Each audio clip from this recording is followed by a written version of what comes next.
muito bem-vindos para mais uma transmissão do Instituto Vida para Todos. Chegamos à mensagem número 4, dentro do tema Evangelho de João, Palavra, Vida e Edificação. O título da mensagem 4 é: A Palavra estava com Deus e a Palavra era Deus. A leitura da Bíblia, João capítulo 1, versículos 1 e 2, Provérbios 8, de 22 a 31, e João 17, de 21 até 23. O Evangelho de João, ele começa no princípio. No princípio era o verbo, ou no princípio era a palavra. A palavra estava com Deus e a palavra era Deus. O Evangelho de João, como todos os escritos de João, nos leva para um plano diferente do que nós nos acostumamos a ver os livros dos Evangelhos. Porque Deus tem usado o ministério de João no final do primeiro século para concluir tanto os livros dos Evangelhos, porque o Evangelho de João é o último livro dos Evangelhos, também concluir as cartas dos apóstolos, porque as 3 epístolas de João são as 3 últimas epístolas das cartas dos apóstolos, e também Apocalipse é o último livro da Bíblia para concluir toda a Bíblia. Portanto, não tem como ser diferente. A conclusão tanto dos evangelhos como das epístolas, como de toda a Bíblia, Deus precisa levar a sua igreja a ter uma vista lá do alto. Então, a preocupação de João não vê as coisas do plano da terra. Ele quer nos levar para ver lá do alto. Por isso que lá em Apocalipse, capítulo 4, depois de ter, conforme a ordem do Senhor, escritas as 7 cartas às 7 igrejas da Ásia Menor, no capítulo 4 diz assim: Depois dessas coisas olhei, e eis não somente uma porta aberta no céu. Isto é, o ministério de João leva a sua igreja, leva a igreja de Deus para ver que há uma porta aberta no céu para nós. E também uma voz como de trombeta dizendo: sobe para aqui. Então esse é o convite que Deus faz à igreja quando nós entramos nos escritos de João: sobe para aqui. O Evangelho de João é simbolizado por uma águia, porque o Evangelho de João afirma que Jesus é Deus, e Deus pode ser representado por uma águia. A águia vê as coisas do outro plano, vê as coisas lá do céu. Não só o céu físico, mas o céu na dimensão espiritual, onde habita nosso Deus. O Evangelho de Mateus pode ser representado por um leão, porque fala da biografia de Jesus como rei do reino dos céus. Ali ele retrata Jesus como o leão da tribo de Judá. Ele foi enviado por Deus e se tornou homem. Ele veio para ser o rei do reino dos céus, para governar as nações, ser rei do reino dos céus. E o Evangelho de Marcos pode ser representado por um boi ou um novilho. Ele veio para servir como um servo. Nosso Senhor Jesus, ele tem um aspecto de servo, servo de Deus e servo dos homens. Ele, como servo, não reivindica nada para si, não veio para buscar sua própria glória, não reivindica o reconhecimento e nem louvor pelo que faz, mas ele só sabe servir. E o Evangelho de Lucas pode ser representado por um homem, porque nosso Senhor Jesus veio a ser um homem verdadeiro, um homem perfeito, um homem que viveu uma vida perfeita aqui na terra. E o homem representado, Jesus representava o homem capaz de realizar a obra de Deus, porque Deus precisa aqui na terra um homem que fizesse a vontade dele. E o Evangelho de João, representado por uma águia, como já disse, ele veio para provar que Jesus é Deus. Por isso, nós vamos olhar a Bíblia agora, a palavra de Deus, lá do céu.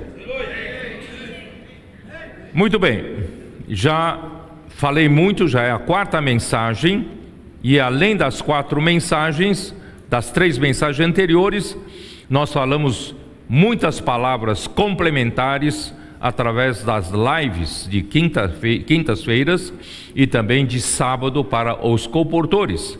Ali nós falamos muito, e ontem nós estivemos em São Miguel Paulista, na cidade de São Paulo, e nós falamos um pouco sobre o cenário que nós encontramos no céu.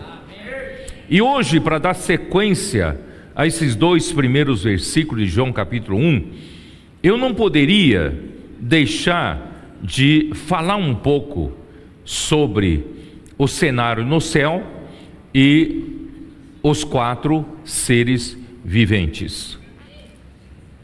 Acredito que na cabeça de todos os cristãos tem uma preocupação em conhecer quem são os 4 seres viventes encontrados em Ezequiel 1, encontrados em João capítulo 4 e também em alguns outros capítulos da Bíblia.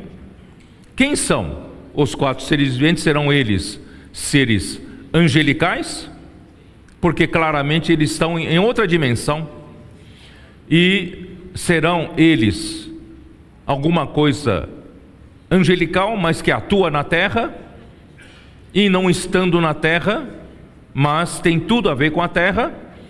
Então fica aí uma curiosidade, fica aí uma dúvida: quem são os 4 seres viventes?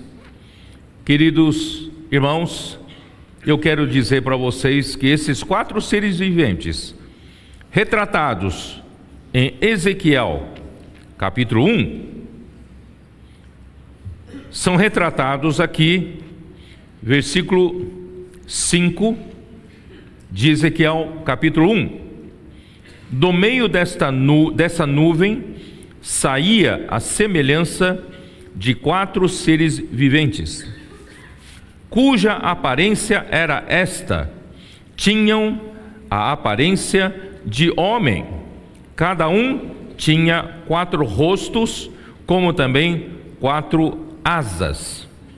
As suas pernas eram direitas, a planta de cujos pés era como a de um bezerro, e luzia como o brilho de bronze polido.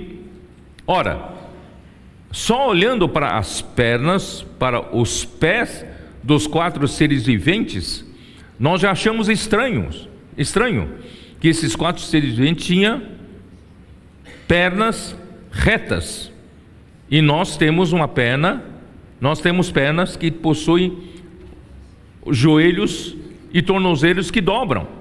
Mas essas pernas dos 4 seres viventes eram direitas, e a planta deles, dos pés, né, eles era como de um bezerro, e luzia como o brilho de bronze polido. De um lado diz que são os pés de um bezerro, porque são os pés de um servo, de alguém que serve. Você sabe que um servo, um serviçal, ele quase que não se senta, não é verdade? Hein? Estão sempre em pé. Os garçons que servem você num restaurante estão sempre de pé. Se o garçom estiver sentado, tem alguma coisa errada, tá? Ele está sempre de pé servindo. Então, os 4 seres viventes, irmãos, têm os pés de um servo, estão sempre servindo, não é para descansar, tá? Então lembre-se disso. Os 4 seres viventes não são para ficar descansando. Os 4 seres viventes são para estar atuando, servindo a Deus, tá? E os pés como tinham, luzia como brilho de bronze polido. Quem tem os pés que luzia, né, de bronze, brilho de bronze polido? Podemos ver Apocalipse capítulo 1. Apocalipse capítulo 1, versículo, ali diz assim no versículo 12: voltei-me para ver quem falava comigo, e voltado vi 7 candeeiros de ouro. E no meio dos candeeiros um semelhante a filho de homem, com vestes talares e cingido à altura do peito com uma cinta de ouro. Quem era esse que estava andando no meio dos 7 candeeiros de ouro como um filho de homem? É Jesus. Mas é Jesus que tinha sido morto, e Deus o ressuscitou e o elevou ao céu. Esse é o cenário do céu. No céu há 7 candeeiros de ouro representando as igrejas. E esse que anda como um sumo sacerdote, porque as suas vestes eram vestes talares como de um sumo sacerdote, ele anda no meio dos 7 candeeiros de ouro. Ele está cuidando das igrejas, está cuidando da edificação da igreja, ele está cuidando o quê? De fazer a vontade de Deus, até encabeçar a sua igreja, né? Através do encabeçamento de Cristo. E os pés dele, vamos dar uma olhada nos pés dele, versículo 15. Os pés são semelhantes ao bronze polido, como que refinado numa fornalha, e uma voz como voz de muitas águas. Por isso, irmãos, por aí nós já começamos a ter uma dica. Qual é a dica? Esses seres viventes têm os pés de alguém que serve, e tem os pés semelhantes aos pés do nosso Senhor. Então esses seres viventes, irmãos, certamente refere-se ao nosso Senhor, com seus 4 aspectos, dos 4 livros do Evangelho. Ele é rei, ele é um boi, ele é homem, ele é leão. Eu esqueci de falar, não, ele é leão, ele é um rei, ele é um homem, ele é águia. Eu falei, acho que pulei mais uma coisa, né? Mais uma vez. Ele é o homem, ele é o leão, ele é boi, ele é a águia. Aleluia.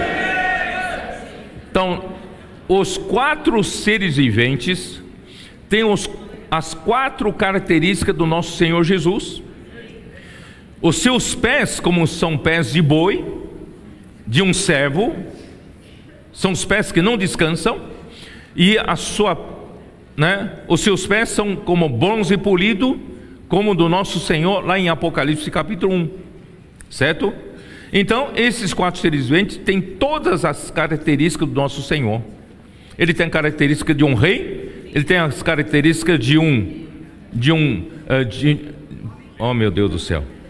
Ele tem uma característica de um homem, ele tem as características de um rei, tem as características de um servo, um boi, ele tem as características de uma águia. Aleluia! Então, esses 4 seres viventes são o próprio Senhor Jesus.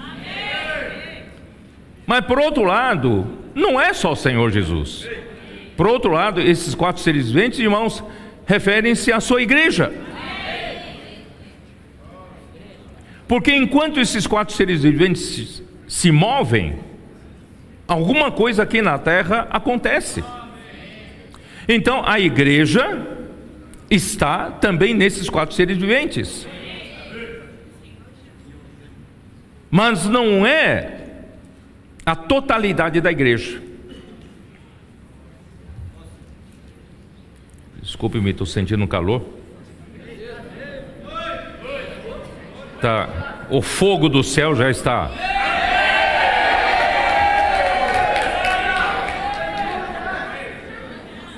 Está esquentando?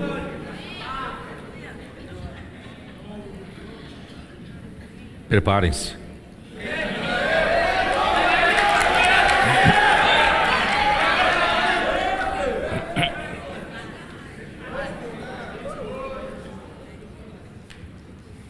Quando o Senhor Jesus, depois que morreu, Deus o ressuscitou, Ele apareceu aos seus discípulos, dando as últimas recomendações para dizer qual é a missão da igreja que iria surgir no dia de Pentecostes.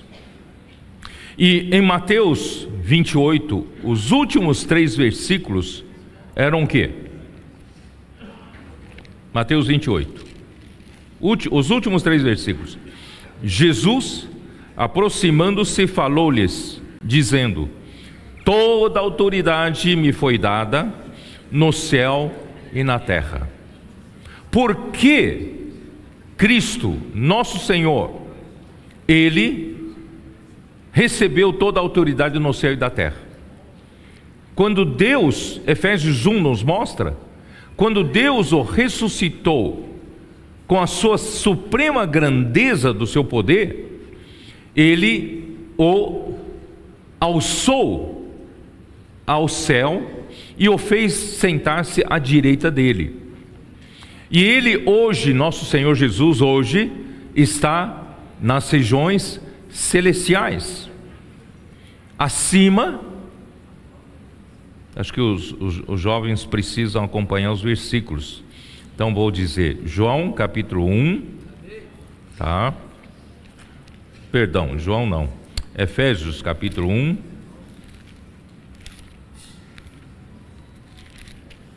versículos 19, 20 e 21, tá? A qual a suprema grandeza do seu poder, para com os que cremos, segundo a eficácia da força do seu poder, o qual exerceu em Cristo Jesus, em Cristo, ressuscitando dentre os mortos e fazendo-o sentar à sua direita nos lugares celestiais, acima de todo principado e potestade e poder e domínio e de todo nome que se possa referir, não só no presente século, mas também no vindouro. Amém. E pôs todas as coisas debaixo dos pés. Amém. Irmão, tudo está debaixo dos pés de Cristo. Então Cristo recebeu de Deus o Pai toda a autoridade no céu e na terra. Por que Ele recebeu toda a autoridade no céu e na terra? Porque para ser o cabeça sobre todas as coisas o deu à igreja. Então Deus deseja que Cristo seja o cabeça sobre todas as coisas, tanto as do céu como as da terra. Isso está no versículo 9, tá? E para isso Ele deu Cristo para a igreja, e a qual é o seu corpo, a plenitude daquele que a tudo enche em todas as coisas. Então, irmãos, Cristo precisa da cooperação da igreja para pôr todas as coisas debaixo dos seus pés. Não sei se vocês perceberam o que eu quero dizer, que os 4 seres viventes são o próprio Senhor Jesus, mas ele precisa da cooperação da igreja. Perceberam? Então Deus deu Cristo para a igreja, para quê? Para poder Cristo ser o cabeça sobre todas as coisas. Então a igreja precisa cooperar com Cristo para isso. E primeiramente a igreja precisa ser encabeçada por Cristo. Tá? Está entendido? Então vamos voltar lá para Mateus 28. Mateus 28. Depois que Cristo disse que toda a autoridade me foi dada no céu e na terra, aí ele manda a igreja: ide. Igreja não é para ficar parado, não devemos ficar parados, é para ir. Eu tenho os pés de um bezerro, Jesus diz, eu tenho os pés de um servo enquanto não terminar o serviço, enquanto não terminar os tempos, irmãos, nós não podemos descansar, nós vamos servir como ele, tá? Então, ide. Agora não é momento de descansar, irmãos, agora é para ir. Ide, portanto, fazei discípulos a todas as nações, porque eu também vos entreguei a minha autoridade, batizando-os em nome do Pai, do Filho e do Espírito Santo, ensinando-os a guardar todas as coisas que eu vos tenho ordenado, e eis que estou convosco todos os dias até a consumação do século. Irmãos, é interessante, de um lado nós vemos Efésios 1, que Cristo, depois de ressuscitado, Deus com seu grande poder o elevou ao céu. Ele está sentado à direita de Deus, não é? E Salmo 100, nós vemos isso também, que ele está onde?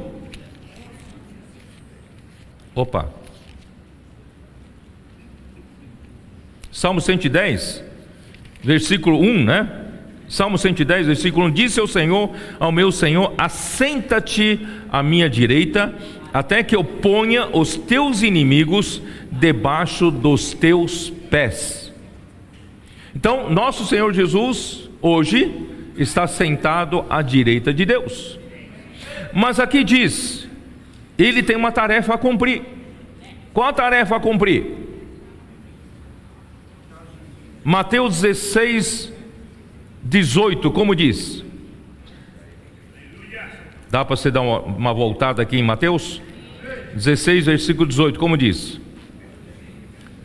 Também eu te digo, tu és Pedro, você é uma pedra para edificação, e sobre essa pedra, essa rocha, edificarei a minha igreja, e as portas do inferno, ou as portas do Hades, não prevalecerão contra ela. O que Jesus quer dizer aqui? Jesus quer dizer o quê? Eu chamei vocês e batizei vocês para serem membros do corpo de Cristo. E agora eu vou edificar a igreja. Jesus diz, eu vou edificar a minha igreja. Essa é a minha tarefa, eu vou edificar. Então, dos 4 seres viventes, irmãos, Cristo está lá, ativo. Eu vou edificar a minha igreja, e as portas do Hades não prevalecerão contra ela.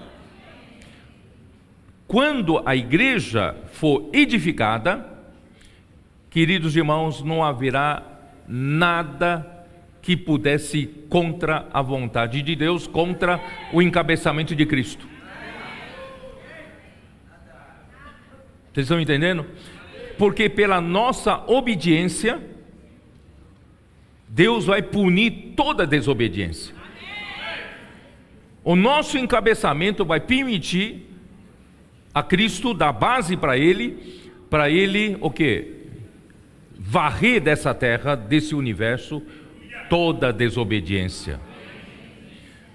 Irmãos, então, nosso Senhor Jesus está empenhado, não só de um lado está sentado no céu, por outro lado, Ele está comandando a igreja nesse trabalho de edificação.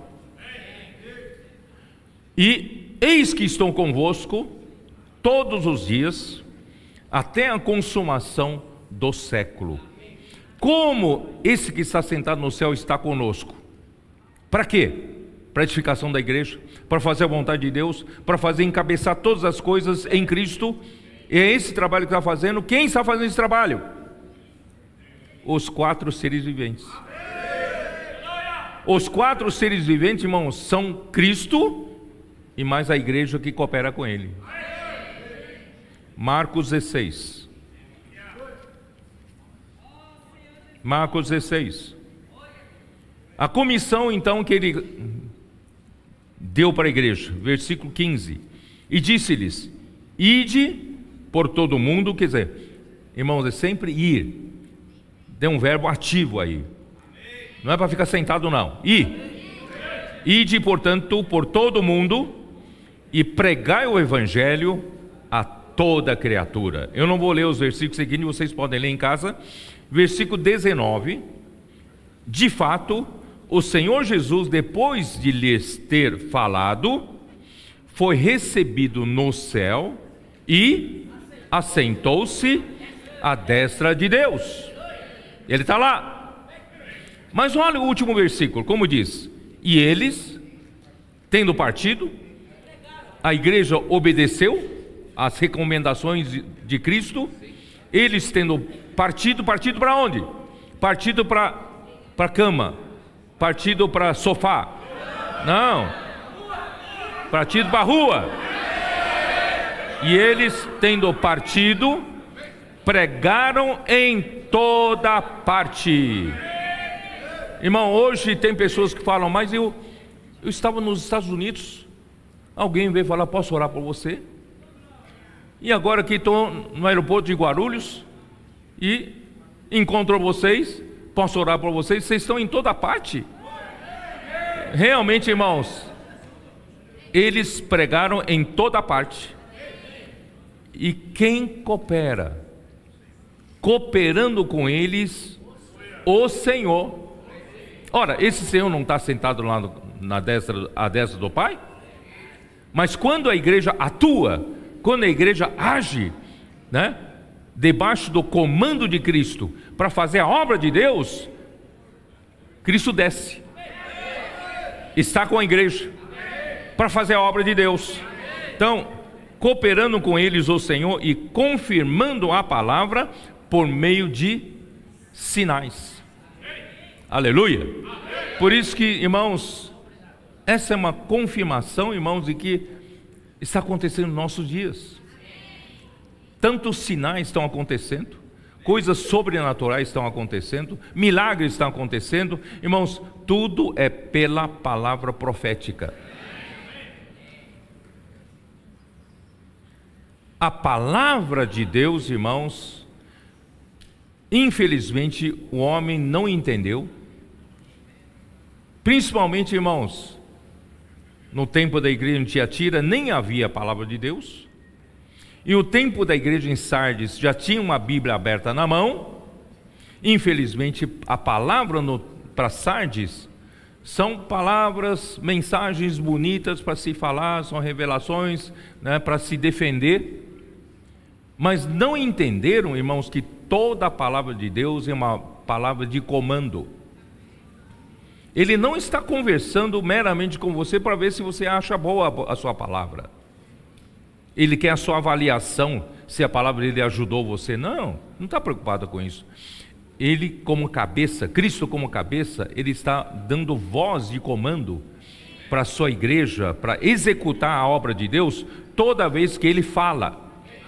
Por isso, irmãos, a palavra profética é uma palavra de comando, para executar a obra de Deus, para fazer a vontade de Deus, que é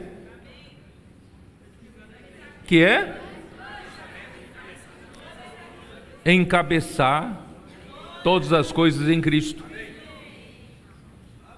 Não é? Ó Senhor Jesus. Aí então vocês começam a perceber que os 4 seres viventes, irmãos, é Cristo e a igreja. Mas não é a totalidade da igreja. Irmãos, se você somar os cristãos contemporâneos a nós, estão vivos nesse momento na terra, são milhares, milhões, não é isso? São milhões de cristãos. Mas todos estão nessa luta? Todos estão preocupados com o reino? Todos estão preocupados em pregar o evangelho do reino? Não. Por isso, irmãos, o Senhor chama a igreja em Filadélfia. A igreja em Tiatira não está preocupada. Vocês sabem que das 7 igrejas de Apocalipse, as 3 primeiras já passaram na história, não é isso? E as 4 últimas ainda permanecem nos nossos dias até a volta do Senhor. Você sabia disso? A igreja em Tiatira continua contemporânea a nós, vai até a volta do Senhor. A igreja em Sardes também surgiu no século XVI e vai permanecer até a volta do Senhor. A igreja em Filadélfia, finalmente o Senhor nos chamou como trabalhadores de última hora para trazer o Senhor de volta. E também tem a igreja em Laodiceia, que tiveram alguma visão, né, de Filadélfia, no entanto, tornaram a palavra que eles viram meras doutrinas e são orgulhosos, achando que sabem, não precisam de coisa nenhuma, não é isso? Só que estão mornos para com o Senhor. Então, das 4 igrejas, Deus pode contar com quem? Deus precisa contar com a igreja em Filadélfia. Por isso, irmãos, Deus, na nossa geração, Ele nos chamou para sermos trabalhadores da última hora. E quem são os trabalhadores da última hora?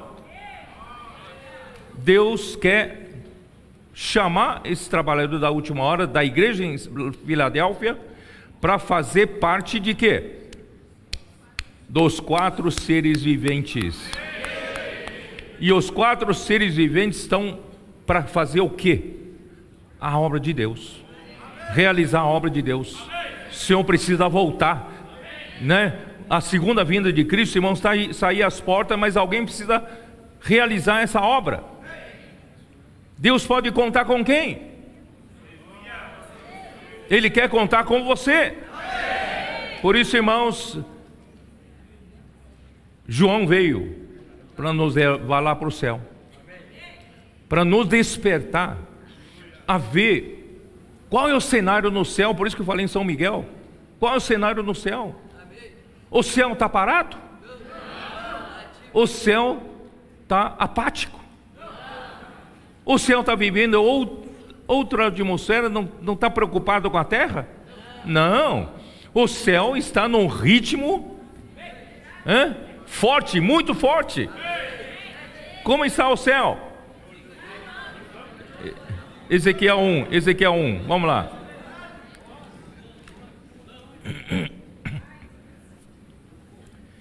Capítulo 1 de Ezequiel, irmãos, corresponde ao encargo de João.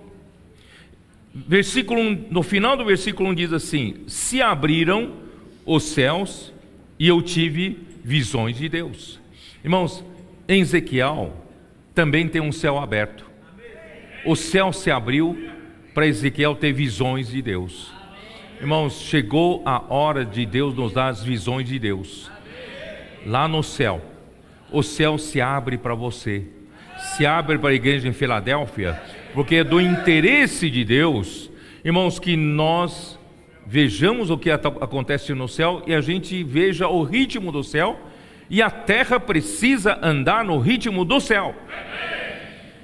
Versículo 4: olhei e eis que um vento tempestuoso vinha do norte, e você sabe que o norte é onde está o trono de Deus, e uma grande nuvem com fogo a revolver-se, e resplendor ao redor dela, e no meio disto, uma coisa como metal brilhante saía do meio do fogo. Irmãos, o céu, a visão que Ezequiel viu no céu, é um vento tempestuoso. O céu não está calmo, é um vento tempestuoso que vinha da parte do trono de Deus, do terceiro céu, e uma grande nuvem. Nessa nuvem, irmão, não é uma nuvem escura, é uma nuvem com fogo, uma nuvem, não é isso? A revolver-se, irmãos, essa nuvem é como uma nuvem de fogo, é fogo, né? A revolver-se. Você já viu aquelas labaredas de fogo, quando o fogo bem forte, aquele fogo, essa nuvem está em plena atividade de fogo, né? O fogo em plena atividade, e resplendor, brilho do fogo ao redor dela, e no meio disto uma coisa como metal brilhante que saía do meio do fogo. Esse metal brilhante, irmãos, é um elétron. E o elétron, irmãos, de onde está carregadíssimo de energia, carregado de energia. Então, irmãos, o céu está pronto, o céu está num ritmo frenético, né? E do meio dessa nuvem saía a semelhança de 4 seres viventes, cuja aparência era esta: tinha a semelhança de homem, cada um, o quê? Tinham 4 rostos, tal, né? E eu já li isso, tá? Irmãos, versículo 13: o aspecto dos seres viventes eram como carvão em brasa, a semelhança de tochas. O fogo corria resplendente por entre os seres, e dele saíam relâmpagos, e os seres viventes zigue-zagueavam à semelhança de relâmpagos. Irmãos, esse céu, o cenário no céu, é um cenário que está em plena atividade, máxima atividade. Só que, irmãos, durante 19 a 20 séculos, aqui na terra, não viu o que aconteceu no céu. A terra viveu, em termos de igreja, em outro ritmo, quase parando, né? No tempo da igreja em Filadélfia, praticamente, igreja em Tiatira, praticamente parado, né? E na igreja em Sardes voltou a alguma atividade. Havia uma linha, né, dourada da graça de Deus. Alguns deixava, né, promovia alguma atividade dos 4 seres viventes, mas praticamente parado. Mas, irmãos, graças a Deus, chegou a hora da aurora. A aurora chegou, desceu, vieram as gotas do orvalho, apareceram os adolescentes, os jovens, pré-adolescentes e crianças. Irmãos, o Senhor fez cair do céu, do nada, irmãos, em todo lugar. Quantas casas de adolescentes já temos, Ami? Até ontem, 114 casas de adolescentes.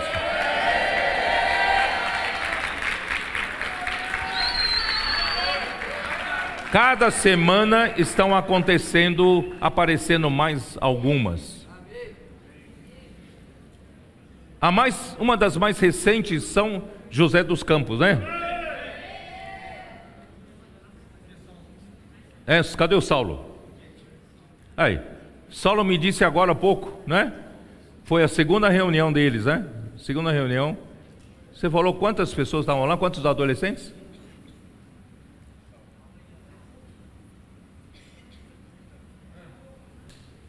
Ana, fala por ele que ele está rouco. 30 adolescentes. Na segunda reunião, 30 adolescentes. Tinham poucos adolescentes, mas ele me falou que tinha muitos, né, pela primeira vez. Muitos adolescentes estavam ali pela primeira vez. Irmãos, isso é um milagre. Eu estou falando de um caso. Pensa nesses 114 casos de adolescentes, toda semana, vindo pessoas novas. E o que está acontecendo? Esses adolescentes estão mexendo com as toras. Esses adolescentes estão, de certa forma, obrigando os pais a entrarem também no ritmo dos 4 seres viventes, né? Esses adolescentes estão dizendo ao pai: não vamos para a reunião hoje não? Ô pai, não, vamos fazer imersão na palavra? Ô pai, vamos fazer transcrição? Vamos fazer grito de guerra, né? Irmãos, esses adolescentes estão mexendo com as famílias.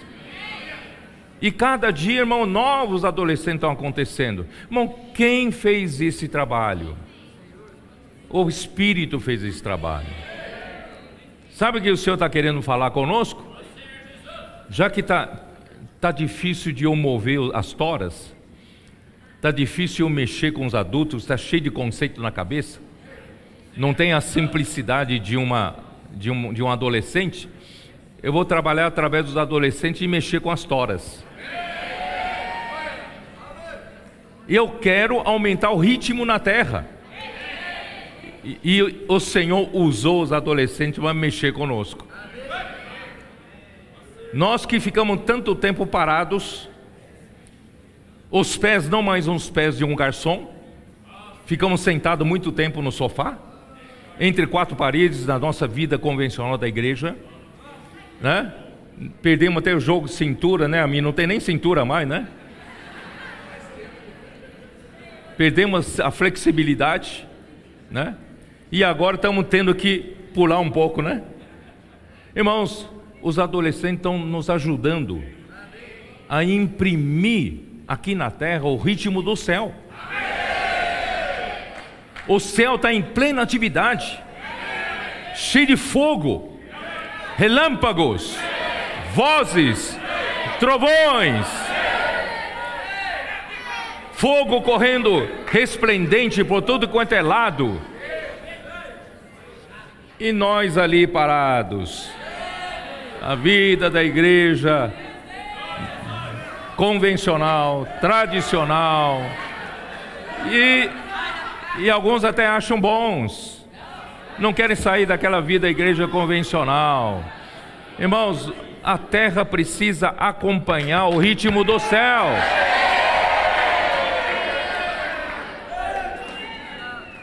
Zigue-zagueando. Por que zigue-zagueando, irmão? Já expliquei várias vezes isso. Porque, irmão, o céu está cheio de energia, cheio de fogo. É um elétron pronto para descarga da energia. Irmãos, mas infelizmente esse mundo jaz no maligno. As pessoas desse mundo estão escravizadas debaixo do império das trevas. Todos estão apáticos, a vida sem sabor, desesperadas, alguém até da vida, querem tirar a própria vida. Irmãos, essa é a situação que encontramos aqui na terra, longe de Deus, não querem saber de Deus. Então é como o ar em volta daquela nuvem cheia de energia, é uma atmosfera o quê? Totalmente isolante, não está para receber a descarga elétrica celestial. Então, só que o Senhor hoje precisa de 4 seres viventes bem carregados de energia. Porque se nós estivermos bem carregados de energia, nós somos capazes, irmãos, de mexer com essa atmosfera em volta isolante. Se você ficar frio, você falar, pregar evangelho para uma pessoa, a pessoa, eu não estou interessado não. Mas se você estiver carregado de energia, feita a imersão na palavra, grito de guerra, cheio do Espírito, aí você chega para uma pessoa, posso orar por você? A pessoa já leva o quê? Leva uma descarga. Já leva uma descarga. Mas se você aborda uma pessoa que não está interessado, não tem problema. Faz um zigue-zague. Pega um zigue-zague. Essa pessoa não está interessada, vamos para outra. Essa outra vai estar interessada. Então, por isso que os 4 seres viventes, irmãos, zigue-zagueavam. Nem todos estão preparados para receber, mas tem os que estão preparados, tá? Ó Senhor Jesus. Apocalipse 4.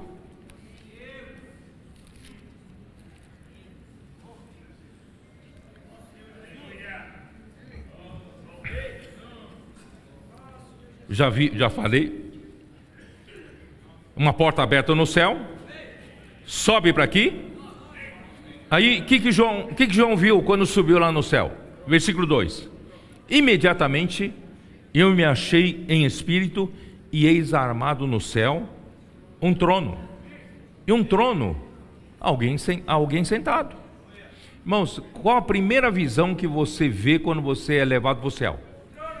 Você precisa enxergar que lá no céu tem um trono. E o trono não está vazio. O poder não está vazio. Há alguém sentado ali. Então, irmãos, nesse universo tem alguém governando. Quem é que governa esse universo?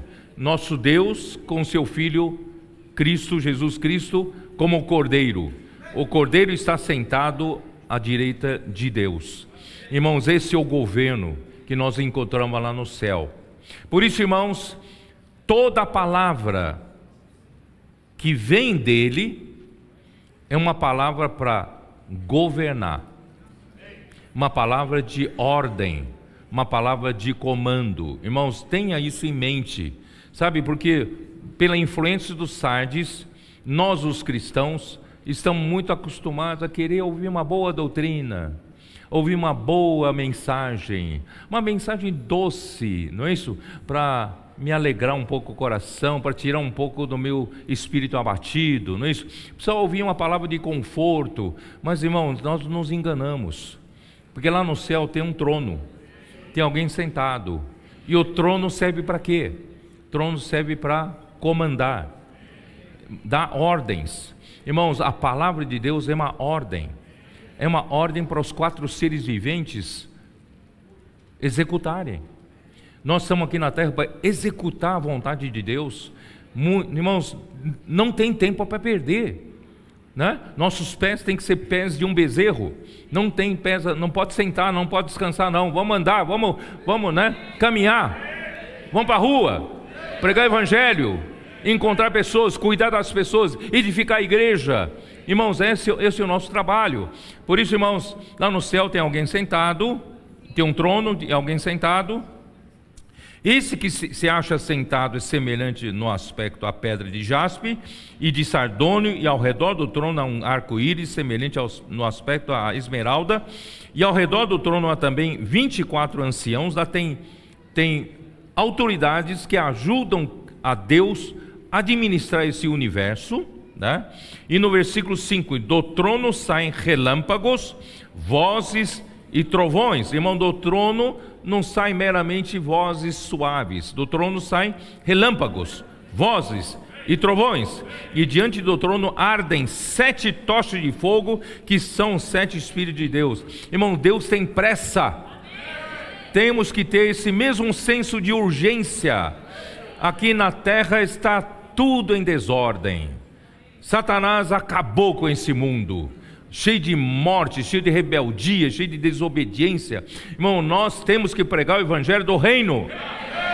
Por isso, irmão, pregar o evangelho do reino não é daquela maneira tradicional, convencional. Irmão, nós não vamos mexer com ninguém, não. Nós somos, irmãos, ter urgência das 7 tochas de fogo, que são 7 Espíritos de Deus. Irmãos, é isso que eu queria dar a introdução dessa mensagem. Precisamos ver que no céu há urgência. O céu está em plena atividade. O céu está, o quê? Como nosso Senhor Jesus, arde no seu coração terminar a sua responsabilidade, com a cooperação da igreja. Hoje ele não está aqui fisicamente, mas ele está aqui como Espírito.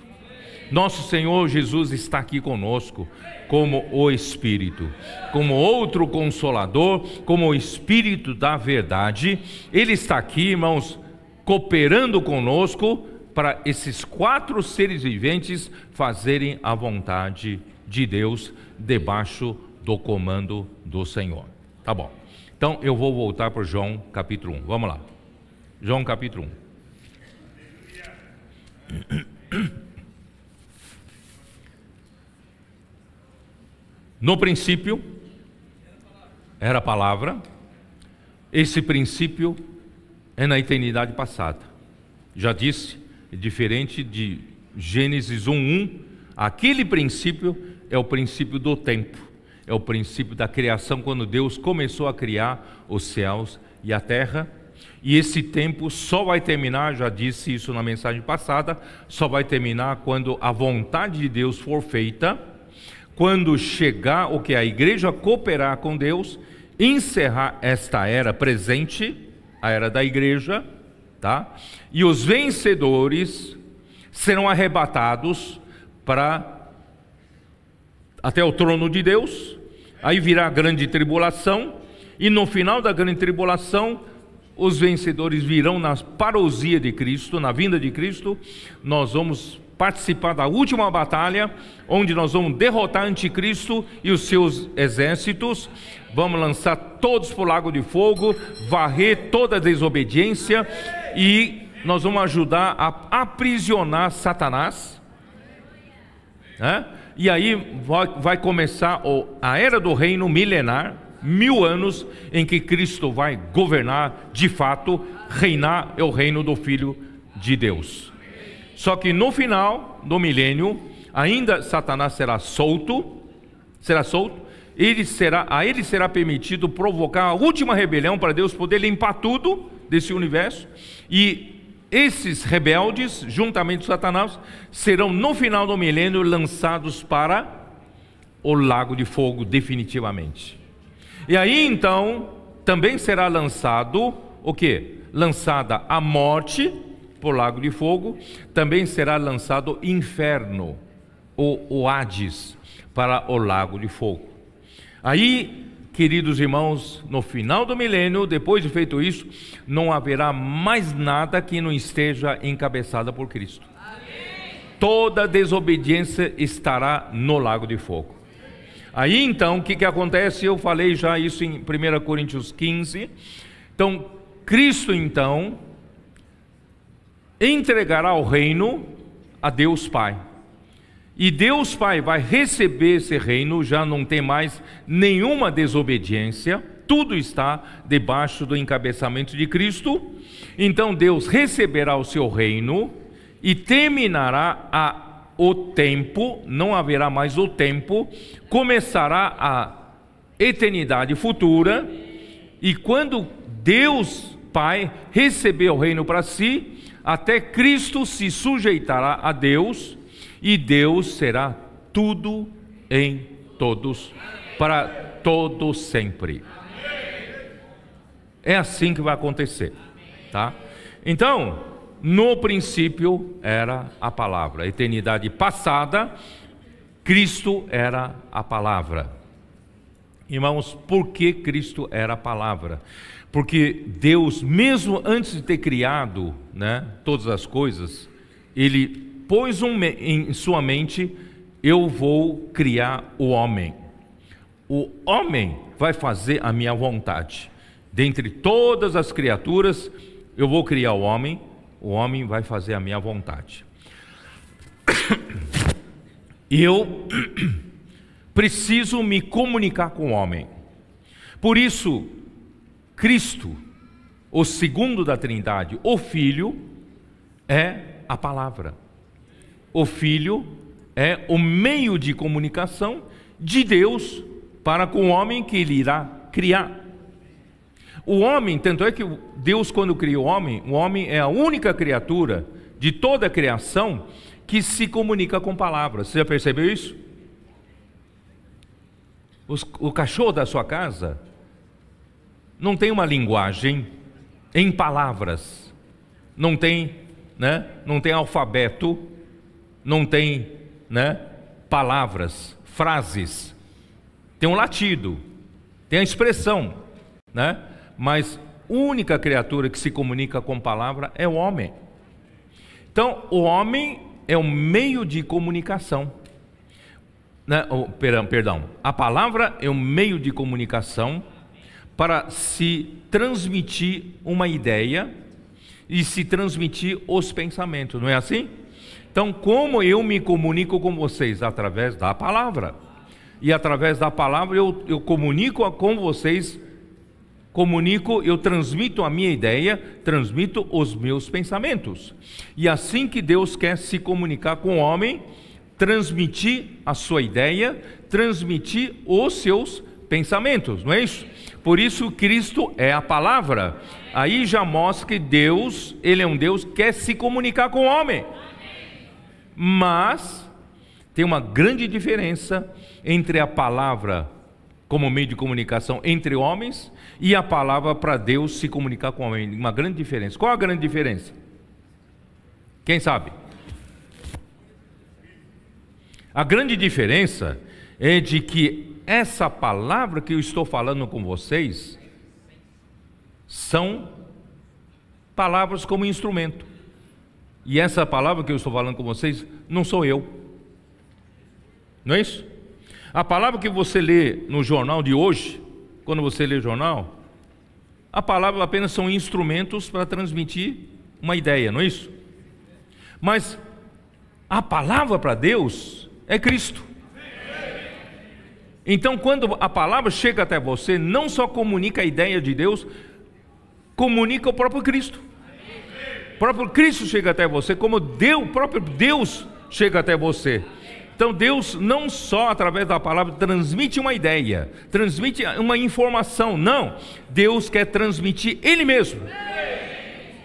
Por isso, irmãos, a palavra profética é tão diferente de outras palavras, porque a palavra profética transmite a ordem de Deus e transmite o próprio Deus. Por isso, irmãos, a imersão da palavra é totalmente diferente de você fazer a mesma coisa com a palavra de um jornal. Porque a palavra de jornal não transmite Deus, mas a palavra profética, através da imersão, transmite Deus para dentro de você. Por isso, irmãos, nossos adolescentes, se você conversar com um deles, que está fazendo imersão, estão dormindo com Deus, acordando com Deus, fazendo transcrição da palavra, estão imersos na palavra, apesar de eles estarem nas escolas, muitos deles estão tirando as melhores notas, porque a imersão na palavra está ajudando a eles a fazer interpretação de texto melhor do que os outros, abrindo a cabeça deles para entender as matérias, não é? E eles estão fazendo isso que muitas vezes muitos adultos não estão fazendo. E se você conversar com qualquer um deles, fala um pouco da Bíblia, fala um pouco do conhecimento, tá? Você vai perceber que ele ainda está longe de você. Você conhece muito mais do que eles, mas acredite, daqui a alguns anos, ele pode estar na sua frente. Porque eles não só recebem palavra como doutrina, como conhecimento, eles estão deixando a palavra ser inculcada neles. O próprio Deus está acrescentado neles a cada dia. Cristo está crescendo neles.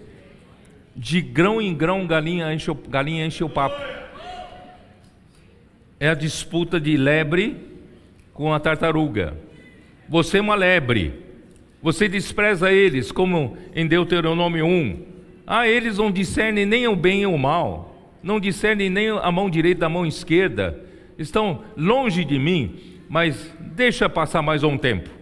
Essa tartaruguinha, devagar e sempre, imersão na palavra, transcrição, pregar evangelho, Cristo está habitando no coração deles, está tomando conta da mente deles, da emoção, da vontade, a palavra de Cristo está habitando ricamente neles. Dali a pouco eles vão estar com muito mais realidade espiritual do que você. Acredita nisso ou não? Por isso está na hora do nós adultos também entrar no mesmo ritmo. Vamos fazer imersão na palavra, né? Vamos também inculcar a palavra no nosso coração. Isso vai mudar seu casamento, vai mudar sua família, vai mudar seu trabalho. Ó Senhor Jesus. A palavra estava com Deus. A palavra estava com Deus. Quer dizer, existe a palavra, existia Deus. Então o Pai e o Filho coexistia na eternidade passada. Só com uma frase, hein?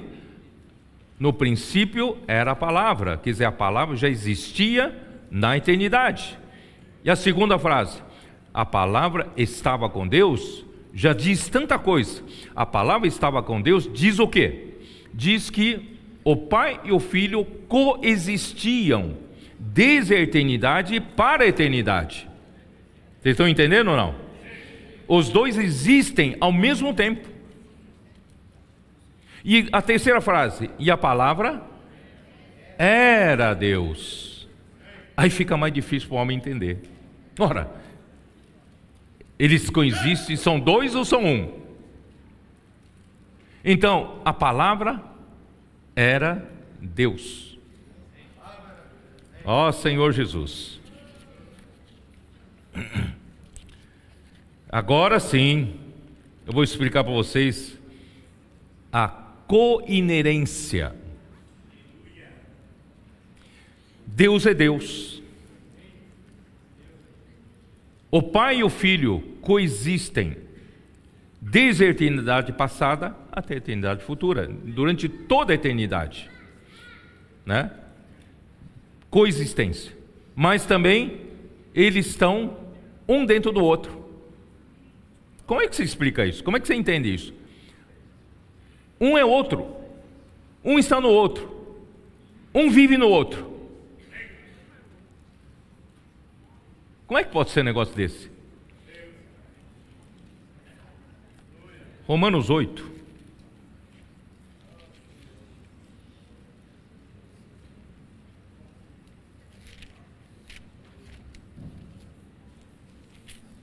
Romanos 8. Versículo 9 diz assim: vós, porém, não estáis na carne, mas no Espírito, se de fato o Espírito de Deus habita em vós. Romanos 8 aqui fala que o Espírito de Deus habita em nós, não é isso? O Espírito de Deus habita em nós. E qual a próxima frase? E se alguém não tem o Espírito de Cristo, esse tal não é dele. Ora, então nós temos o Espírito de Deus, nós temos o Espírito de Cristo. Ora, nós temos o Espírito de Deus ou de Cristo? Ambos. Vamos lá. Se porém Cristo está em nós, ora, Espírito de Deus está em nós, Espírito de Cristo está em nós e Cristo está em nós. Ora, quem está em nós? Hein? Aí versículo 11: se habita em vós o Espírito daquele que ressuscitou a Jesus dentre os mortos. Ora, é o Espírito de Deus que habita em nós, ou o Espírito de Cristo que habita em nós, ou é Cristo que habita em nós, ou é o Espírito daquele que ressuscitou a Jesus dentre os mortos habita em nós. Quem habita em nós? Hein?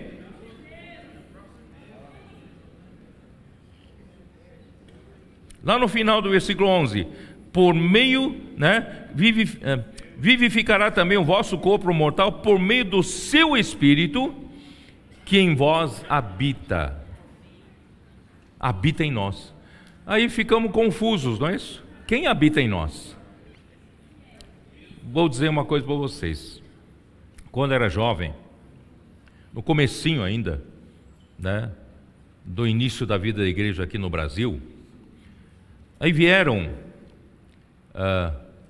algumas difamações contra a igreja que vieram dos Estados Unidos e chegaram aqui no Brasil. E aqui no Brasil montaram um instituto para falar das heresias e queriam nos incluir como uma heresia. Aí eu procurei me reunir com 2 diretores desse instituto. 2 diretores.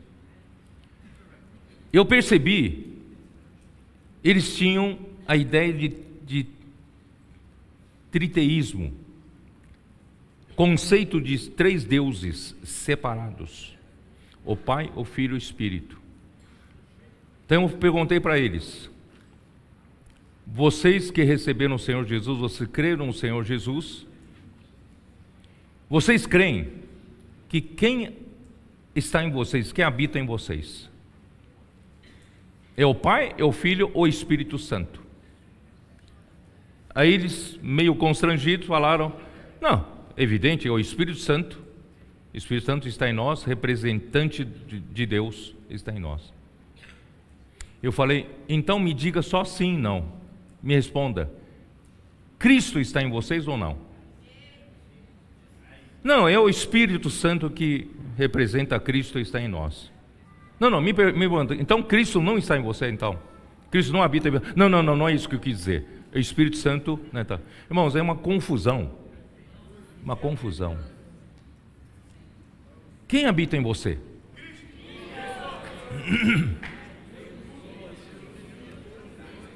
Deus está em você.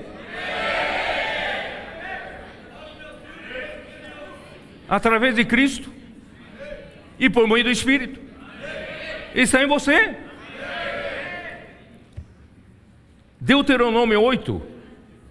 Eu mostro sempre para vocês aquela ilustração. Eu não pedi para projetar, né? Eu não sei se eles têm aqui, mas ali mostra que a riqueza da boa terra, que indica a riqueza de Deus por meio de Cristo, a riqueza da terra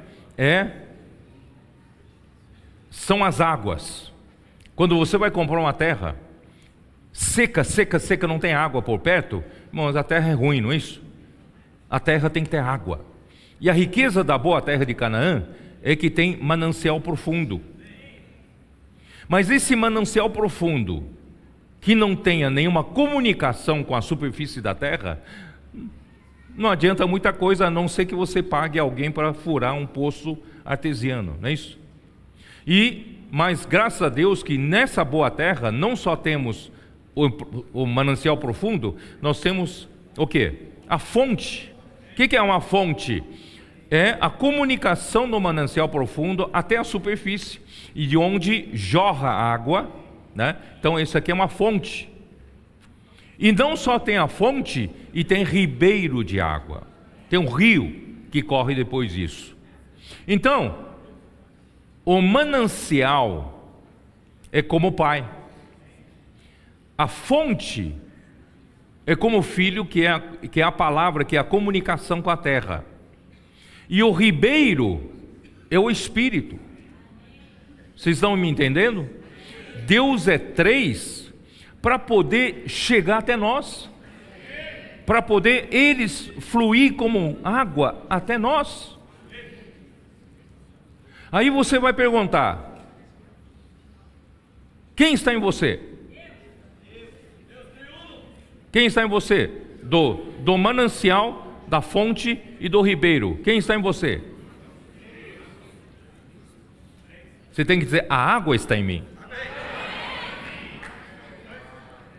Essa água que está no manancial é a mesma água que está na fonte. É a mesma água que está no rio. Essa mesma água está em mim. Então esse Deus único está em mim. E por que tem essa distinção do Pai, do Filho e do Espírito? É justamente para Deus, como água, poder chegar até você. Você imagina se não tivesse filho, o Pai jamais se comunicaria com o homem, né? O Filho é a palavra, e Ele é a palavra que se fez carne, veio até aqui na terra, abriu o caminho para o homem recebê-lo. Só que quem viveu 2000 anos atrás no tempo de Jesus e também na Palestina, acompanhando Jesus, viu. Mas quem não nasceu lá, perdeu o trem da história. Mas não, essa fonte continuou a fluir, a água, porque Jesus se tornou o Espírito. Por isso, irmãos, quem está em você? Deus está em mim. Quem está em você? Cristo está em mim. Quem está em você? O Espírito está em mim. Deus triuno está em mim. Então, quando você ora, sabe, os cristãos em geral têm essa dificuldade. Eu devo orar para o Pai, para o Filho ou para o Espírito? Se eu orar para o Espírito, o Pai pode ficar em ciúmes. Eu orar para o Filho, será que está certo? Irmãos, Deus é um só. Então ele tem a questão de coexistência e tem a questão de coinerência. Está um dentro do outro, tá?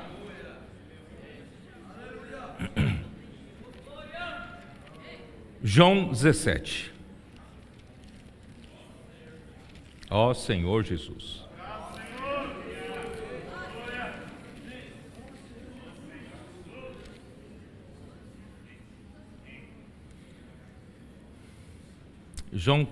Primeiro João 14. João 14.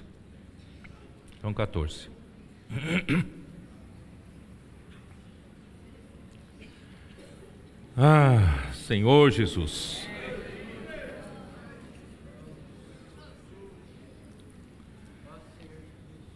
Não se turbe o vosso coração, crede em Deus, crede também em mim. Falei ontem lá, em São Miguel. Os discípulos estavam tristes porque sabiam que Jesus estava de partida. A morte dele estava chegando perto, E Jesus então consolava eles: não fiquem tristes. Na casa de meu pai há muitas moradas, se assim não fora, eu vou teria dito, eu vou preparar-vos lugar. Irmãos, infelizmente muitos cristãos interpretam esse versículo como Jesus foi para o céu, preparando lugar para nós. Qual é o lugar? Ele está construindo, porque na casa de meu pai há muitas moradas, então ele está construindo muitas casas para nós, tá? Então é bom você na oração pedir para o Senhor, você quer uma casa de quantos quartos? Com piscina, Então por isso vem aquele conceito de mansão celestial, Jesus está preparando mansão celestial para nós,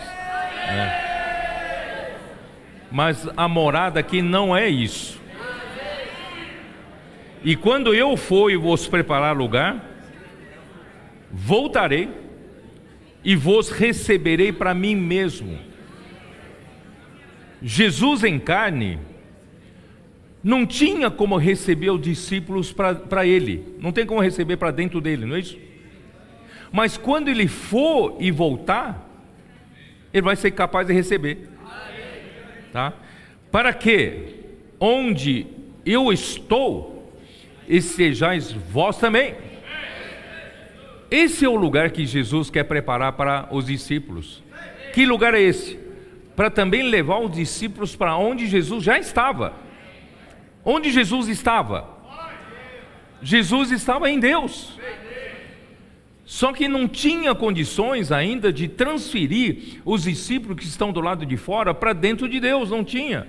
Então Jesus tinha que morrer primeiro, tinha que realizar a redenção pelo homem, o perdão dos pecados, e tinha que fluir vida, sair do seu lado, sangue e água, sangue para a redenção, água para fluir a vida divina, para nos gerar, precisamos ser gerados, não é isso? Regenerados como pelo Espírito, não é isso? Do Espírito. Irmãos, para quê? Para nós podermos, em Espírito, sermos colocados por meio de Cristo em Deus. Essa é a morada, não é mansão celestial. Deus quer que você more em Deus, só que sempre em Cristo. Por isso que você vê na Bíblia, sempre em Cristo Jesus, irmãos. Nós homens, a nossa relação com Deus é sempre por meio de Cristo, sabia disso? Nunca nós diretamente com Deus, embora Cristo seja Deus, mas tudo é por meio de Cristo. Tudo é por meio de Cristo. Aí então vem um perguntar: e vós sabeis o caminho para onde eu vou? Aí disse Tomé: Senhor, nós não sabemos por onde vais, como saber o caminho? Nem sabemos por onde você vai, né? Respondeu-lhe Jesus: eu sou o caminho, e a verdade, e a vida. Ninguém vem ao Pai, senão por mim. Eu vou levar vocês ao Pai. Eu sou o caminho para levar vocês ao Pai. E qual é o caminho que eu vou abrir? É a minha morte e ressurreição, tá? E se vós me tivesseis conhecido, conheceríeis também a meu Pai. Desde agora o conheceis e o tendes visto. Respondeu-lhe Filipe: Senhor, mostra-nos o Pai então.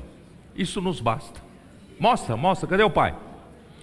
Aí disse-lhe Jesus: Filipe, há tanto tempo estou convosco, não me tens conhecido?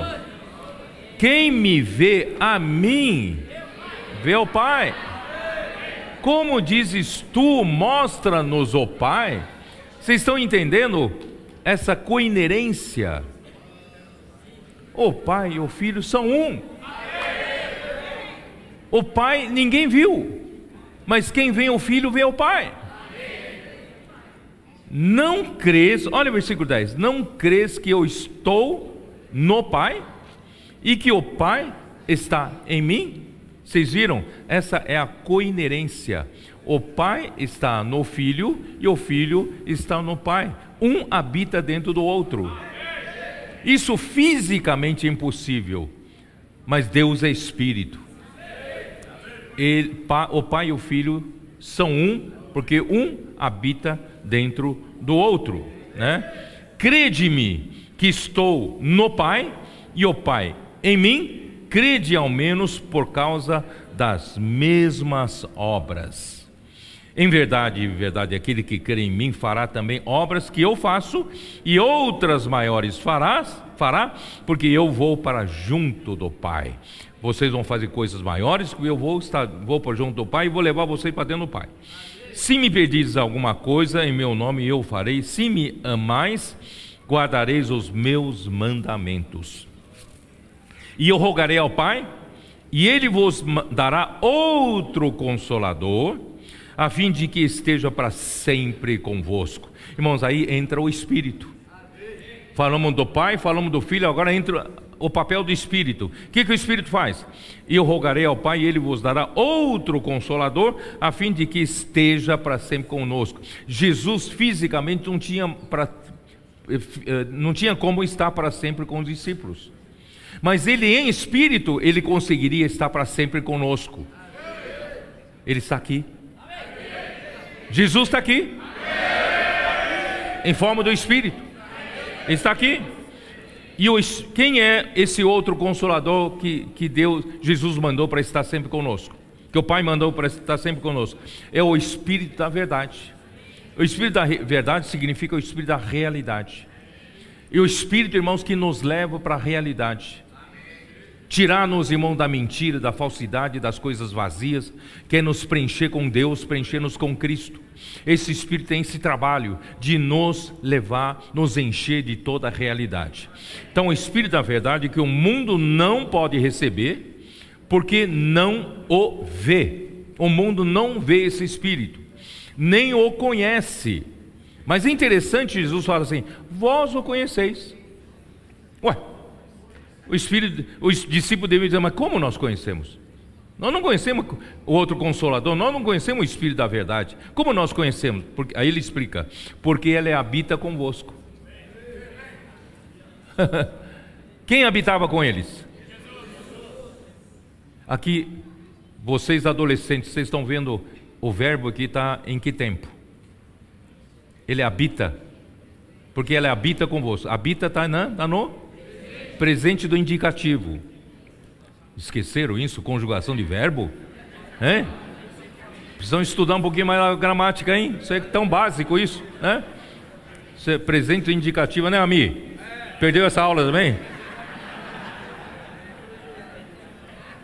Aqui fala, porque ele habita. Presente no presente. Jesus não estava lá com eles? Ele habita convosco e estará em vós. No futuro, esse que habita convosco, que é Jesus, vai estar em vocês. Vocês entenderam? Então, quem vê a Jesus, vê o Pai, né? Jesus estava no Pai, o Pai estava em Jesus, e agora esse Jesus habitava com os discípulos. Quando ele voltar em forma do Espírito, o quê? Ele estará nos discípulos, e quem estará no discípulo? O próprio Jesus. Então, o Pai está no Filho, o Filho está no Pai, e o Filho está no Espírito, e o Espírito é o Filho. Vocês estão entendendo? Um está dentro do outro. Ó Senhor Jesus. Aí versículo 20: naquele dia vós conhecereis que eu estou no Pai, em meu Pai, e vós em mim, e eu em vós. Então o desejo de Deus, irmãos, também colocar homem nele. Não só o Pai no Filho, o Filho no Pai, e o Filho está no Espírito.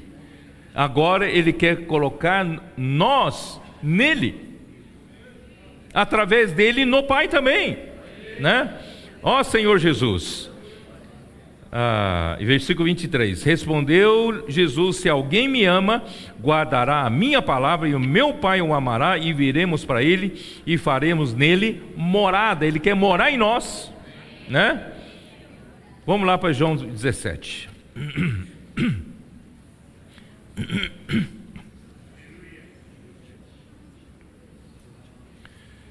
Ó Senhor Jesus. Versículo 11: já não estou no mundo, mas eles continuam no mundo, ao passo que eu vou para junto de ti. Pai Santo, guarda-os em teu nome, para que me deste, para que eles sejam um, assim como nós. O Pai e o Filho são um, e Deus deseja nos fazer um, mas não um forçado. Não é um só de amizade e comer pizza junto, não. Essa unidade, Deus deseja nos colocar dentro da unidade do Deus triuno. Unidade divina, orgânica, tá? Vamos mais para frente. João 17 ainda. Ó Senhor Jesus.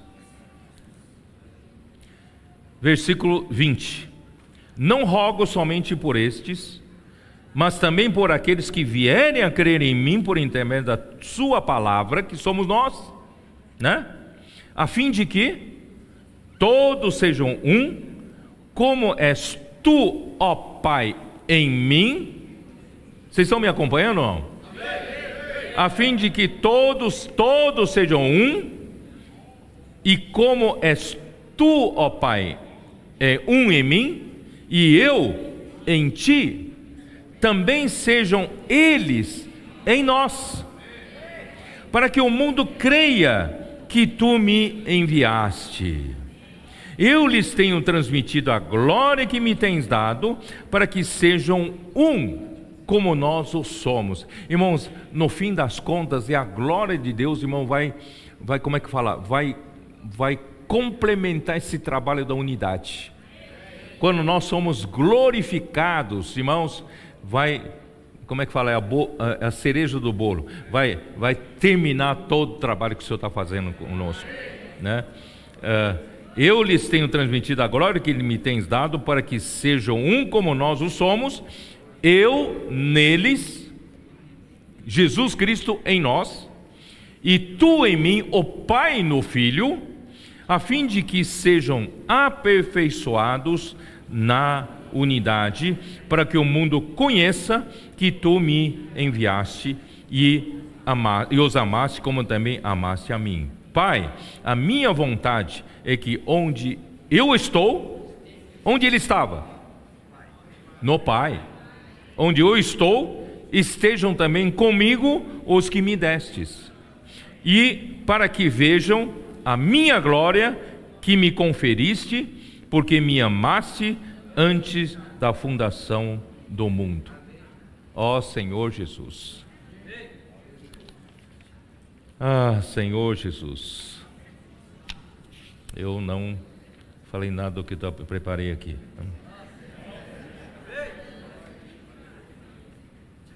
Eu vou terminar mais cedo hoje, vamos lá. João capítulo 2, João capítulo 1, versículo 2.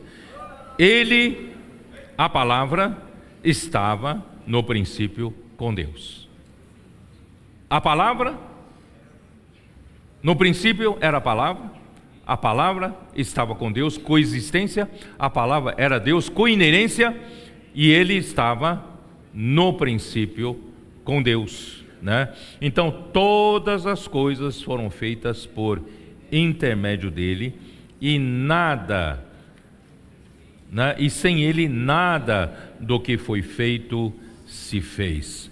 Por isso, irmãos, quando Deus falou lá em Gênesis 1, haja luz, basta Deus abrir a boca, a palavra saiu e criou, e fez a obra. Então, Deus abre a boca, a palavra que sai é Cristo, e a obra é executada, a obra é feita. Irmãos, hoje, da mesma maneira, quando nós fazemos a imersão na palavra, essa palavra que saiu da boca de Deus, veio até nós, irmãos, é para nós inculcarmos o próprio Cristo no nosso coração, e essa palavra tem poder em nos transformar a todos. Não menospreze esses adolescentes e pré-adolescentes, crianças que estão fazendo a imersão na palavra. Eles estão fazendo isso bem, de uma maneira bem séria. Cristo vai crescendo neles, né? Porque essa palavra traz o próprio Cristo. Cristo vai pouco a pouco passar a habitar mais no coração deles. Irmãos, isso vai amadurecer a eles. Irmão, dali a pouco eles vão ser muito úteis na obra de Deus, dentro dos 4 seres viventes, para executar a obra de Deus. É disso que Deus precisa, irmão, para trazer o que? A volta do Senhor. Nós estamos aqui, irmãos, tão somente para isso. A igreja em Filadélfia é para fazer a vontade do Senhor, imprimir o ritmo do céu aqui na terra. Nós somos chamados na última hora para sermos os trabalhadores da última hora, irmãos, é justamente para imprimir o ritmo do céu aqui na terra. Durante séculos, Deus não teve, né, o homem, depois de João, não teve a sua igreja sendo levada ao céu para ver esse cenário no céu e para imprimir esse ritmo na terra. Mas graças a Deus, irmãos, no final dos tempos, e eu creio que nós estamos no final dos tempos, irmão, Deus está conseguindo com que a sua igreja em Filadélfia coopere com ele, como os 4 seres viventes. Estamos, irmão, também cada vez mais acelerando o ritmo. Esse ritmo do céu, irmãos, vai cada vez mais executar a vontade de Deus aqui na terra. Se você não ainda consegue acompanhar o ritmo, peça para o Senhor: Senhor, me dá a mesma sensibilidade, a simplicidade desses adolescentes, me dá também a obediência deles. Eu também quero entrar nesse ritmo, quero acompanhar esse ritmo, eu também quero participar, né, da obra de Deus aqui na terra, não quero ficar alheio. Essa oração será atendida. O Senhor vai envolver todos na igreja, né, para fazer a vontade de Deus e trazer o Senhor de volta. Jesus é o Senhor, amém.